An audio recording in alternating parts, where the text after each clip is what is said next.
வணக்கம். திசைகளின் 10 மணி செய்திகள். நம்பிக்கையுடன் மகிழ்ச்சிகரமாக பொங்கலை கொண்டாடுவோம். பொங்கல் திருநாள் வாழ்த்துச் செய்தியில் பிரதமர் அன்வார் இப்ராஹிம். இயற்கைக்கு நன்றி தெரிவிக்கும் வண்ணமாக இன்று தொடங்கி 4 நாட்களுக்கு தமிழர்கள் அனைவரும் பொங்கல் திருநாளை விமரிசையாக கொண்டாடவிருக்கின்றனர். திருவள்ளுவர் ஆண்டு தமிழ் நாள்காட்டியின்படி தை மாதத்தின் தொடக்கமாக இந்த பொங்கல் விழா வரவேற்கப்படுகிறது. எனவே இந்த ஆண்டு பொங்கல் விழாவை குடும்பத்தினருடனும் அன்புக்குரியவர்களுடனும் மிகவும் மகிழ்ச்சியாகவும் அர்த்தமுள்ளதாகவும் அனைவரும் கொண்டாட வேண்டும் என பிரதமர் டத்துஸ்ரீ அன்வார் இப்ராஹிம் தமது வாழ்த்துச் செய்தியில் குறிப்பிட்டார். அரசாங்கத்தின் தரப்பில் குறிப்பாக இந்தியர்கள் உட்பட எந்த ஒரு சமூகத்தினரும் விடுபடாமல் இருப்பதை உறுதி செய்ய தமது தரப்பு தொடர்ந்து கடினமாக உழைக்கிறது எனவும் இந்தியர்களிடையே நிலவும் வறுமை அரசாங்கத்தின் முன்னுரிமையாக இருக்கும் எனவும் அவர் தெரிவித்தார். அதன் அடிப்படையில் நாட்டில் ஒற்றுமையும் ஒருங்கிணைப்பும் தொடர்ந்து வலுப்படுத்தப்படும் என தாம் பெரிதும் நம்புவதாக கூறினார்.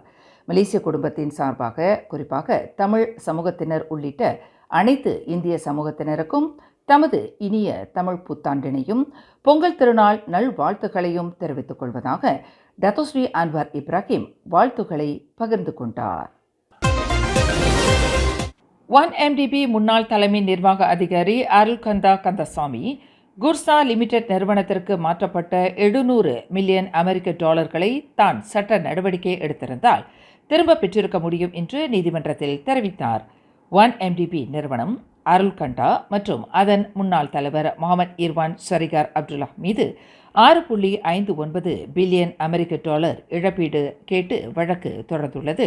இந்த வழக்கில் சாட்சியம் அளித்த அருள்கண்டா 2009 ஆண்டு நடந்த இந்த பரிவர்த்தனை தனக்கு 2016 ஆண்டு தான் தெரிய வந்தது என்றும் அந்த சமயத்தில் சட்ட நடவடிக்கை எடுத்திருந்தால் பணத்தை திரும்ப பெற்றிருக்கலாம் என்றும் கூறினார்.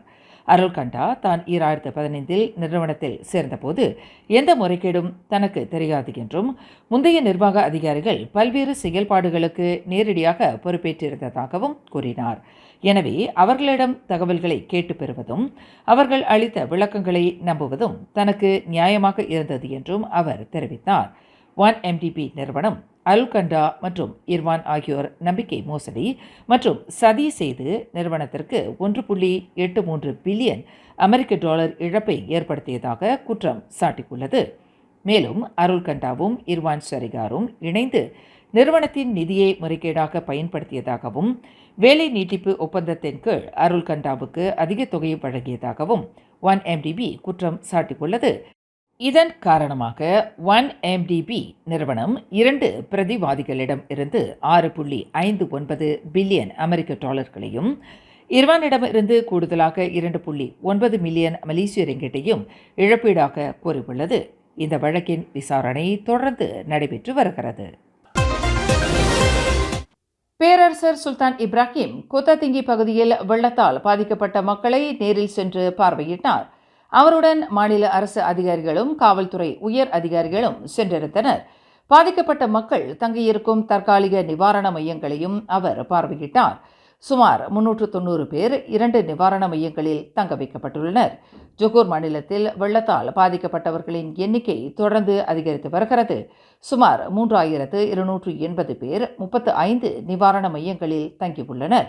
கோத்தாதிங்கி மாவட்டத்தில் அதிகபட்சமாக 1273 பேரும், ஜொகோர் பார்வில் 776 பேரும், பொந்தியானில் 679 பேரும், குளுவாங்கில் 534 பேரும் பாதிக்கப்பட்டுள்ளனர்.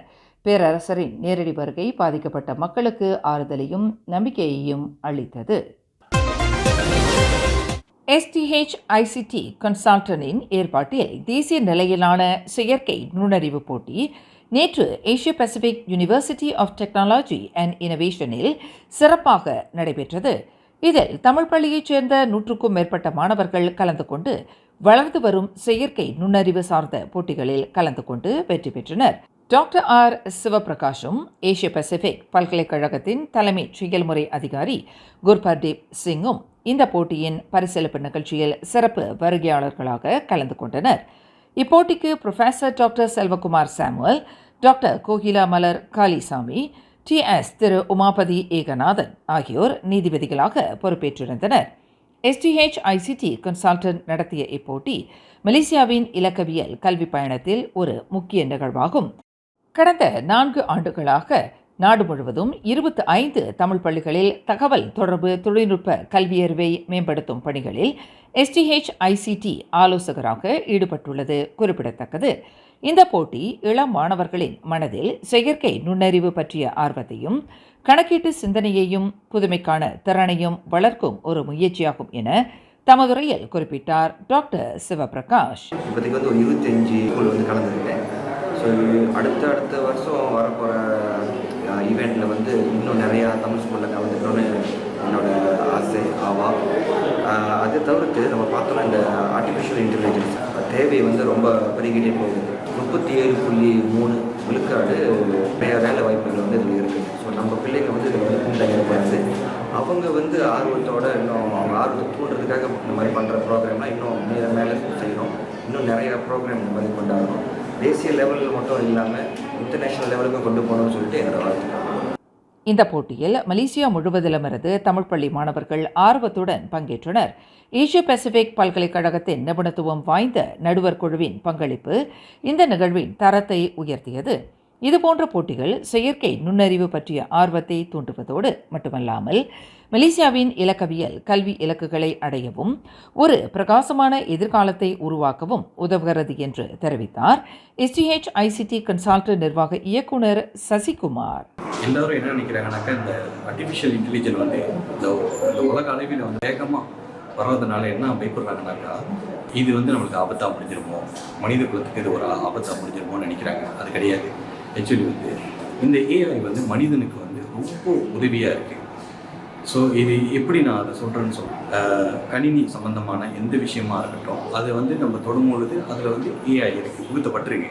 ஆனால் இப்போ அந்த AI அப்கிரேட் பண்ணியிருக்காங்க. அப்கிரேட் பண்ணனால என்ன நடக்குதுனாக்கா, அது நம்மளுக்கு நிறைய உதவி செய்யுது. எப்படி உதவி செய்யுதுன்னா, ஆப்ரேட் பண்ணும்போது அதை அசிஸ்ட் பண்ணிருக்காங்க. ஓகே, ஸோ இது ஒன்று. ஓகே, அடுத்தது AI கடல் போன்றது. ஆர்டிஃபிஷியல் இன்டெலிஜென்ஸ் கடல் போன்றது. ஆனால் AI போகாத இடம் இல்லை.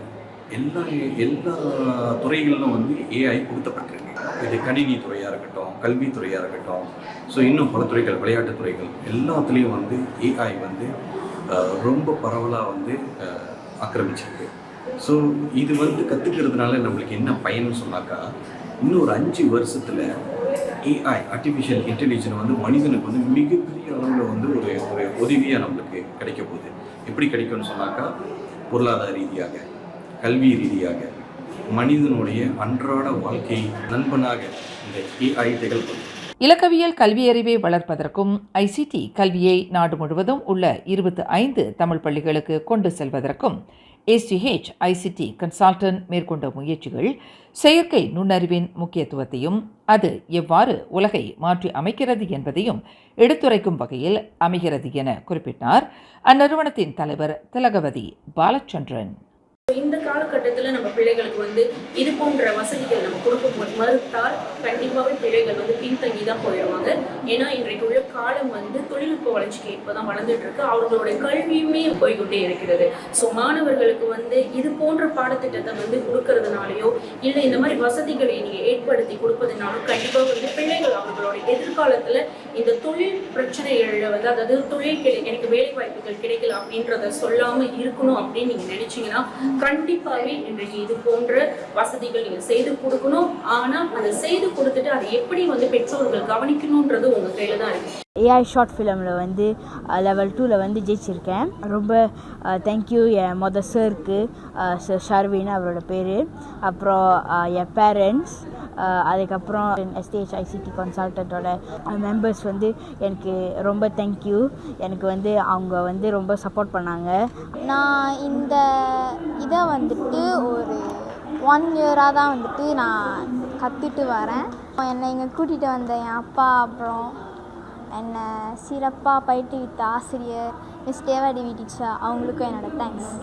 AI காம்படிஷனில் நடந்துச்சு. நான் அதில் பவர் பாயிண்ட் ஸ்லைட் செய்யணும்.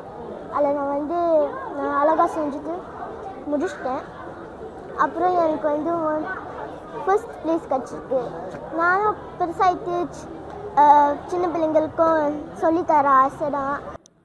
எஸ்டிஹெச் கான்சர்ட் வழியாக வந்து ஏஐ ப்ரெசன்டேஷன் வந்து கலந்துக்கிட்டேன். அப்போ வந்து எனக்கு வந்து 3rd பிளேஸ் கிடச்சி. அம்சா டீச்சர் தான் வந்து பவர் பாயிண்டில் எப்படி ப்ரெசன்டேஷன் செய்யணும்னு வந்து டீச் பண்ணாங்க. அப்புறம் யூடியூப்ல வந்து நிறைய ட்ரிக் இருக்குன்னு வந்து அவங்க தான் எனக்கு சொல்லி கொடுத்தாங்க. யூனிவர்சிட்டி வந்து நுழையும் போது நான் நர்வஸாக இருந்தேன். ஆனால் எங்கள் அம்மா தான் எனக்கு கான்ஃபிடென்ட் கொடுத்து என்னை வந்து உற்சாகம் பண்ணாங்க. அப்புறம் நான் வந்து கான்ஃபிடென்ட்டாக இருந்தேன், எனக்கு கிடைக்கும்னு. அது மாதிரி எனக்கு கிடச்சிச்சு. ஸோ ஏஐ வந்து ஒரு daily life process. This is a very good experience, artificial intelligence, and in the future I won't get hard things. I can just work with AI. Thank you. இந்த தடவை வந்து நான் செயற்கை நுண்ணறிவு, அதாவது இப்போ நார்மலி சொல்ல வந்து ஏஐன்னு காமனாக சொல்லுவாங்க. அதில் வந்து ஏஐ ப்ரெசன்டேஷன் ஒன்று கலந்துக்கிட்டேன். அதில் இப்போதைக்கு நான் 2வதுல வந்திருக்கேன். இன்னும் கொஞ்சம் கற்றுக்கிட்டு அதுக்கப்புறம் ஏஐ ஷார்ட் ஃபிலிம் அப்படின்னு சொல்லிட்டு இன்னும் நடத்துனாங்களே, அது கொஞ்சம் நல்லா கற்றுக்கிட்டு இப்போ அடுத்த காம்படிஷன் சேரலான் இருக்கேன். நாங்கள் வந்து level 2 ஏஐ ஷார்ட் ஃபிலிம் அந்த கேட்டகரியில் நான் வின் பண்ணேன். வீடியோ க்ரியேட் பண்ணி ட்ரை பண்ணிக்கிட்டு இருந்தேன். அப்புறம் ஸ்கூலில் கூட சார் எனக்கு நிறையா சொல்லித் தந்தார். இந்த நிகழ்வில் பங்கேற்ற மாணவர்கள், ஆசிரியர்கள், பெற்றோர்கள், நடுவர்களுக்கு நன்றிகளும் தெரிவிக்கப்பட்டன. மேலும் எதிர்காலத்தில் தமிழ் பள்ளிகளின் பங்கேற்பை அதிகரித்தல், அனைத்துலக அளவில் போட்டியை நடத்துதல், உலகளாவிய ஐசிடி நிறுவனங்களுடன் கூட்டாண்மைகளை உருவாக்குதல் போன்ற இலக்குகளை நோக்கி பயணிக்க வேண்டும் என்று வலியுறுத்தப்பட்டது. இப்போட்டியில் கலந்து கொண்ட எஸ்டிஹெச் ஐசிடி கன்சல்டன்டின் கல்வி பிரிவு ஆலோசகர் சாந்தி பேசுகையில், தமிழ் பள்ளிகள் டிஜிட்டல் கல்வியில் உலகளாவிய தரத்தை அடைய முடியும் என்று நம்பிக்கை தெரிவித்தார்.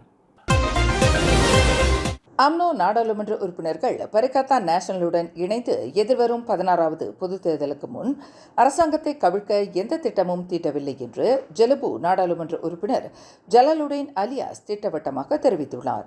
பர்சாத்து தகவல் பிரிவு தலைவர் துன் ஃபைசால் இஸ்மாயில் அசீஸ் முன்வைத்த குற்றச்சாட்டுகளை அவர் மறுத்துள்ளார். அம்னோவில் பிளவு இல்லை என்றும் அனைத்து உறுப்பினர்களும் ஒற்றுமையாக மக்களின் நலனுக்காக செயல்படுகிறார்கள் என்றும் அவர் வலியுறுத்தினார். தேர்தலுக்கு முன் அரசாங்கத்தை கவிழ்க்கும் நோக்கம் பரிகத்தா நேஷனலுக்கு இருந்தால் அவர்கள் தேர்தலுக்காக காத்திருக்க வேண்டும் என்றும் அப்போது மக்கள் தங்கள் முடிவை தெரிவிப்பார்கள் என்றும் கூறினார். கினபாத்தாங்கான் நாடாளுமன்ற உறுப்பினர் போங் முக்தார் ரடீன், தம்பின் நாடாளுமன்ற உறுப்பினர் ஈசாம் ஈச போன்ற மற்ற நாடாளுமன்ற உறுப்பினர்களும் இதே கருத்தை எதிரொலித்தனர்.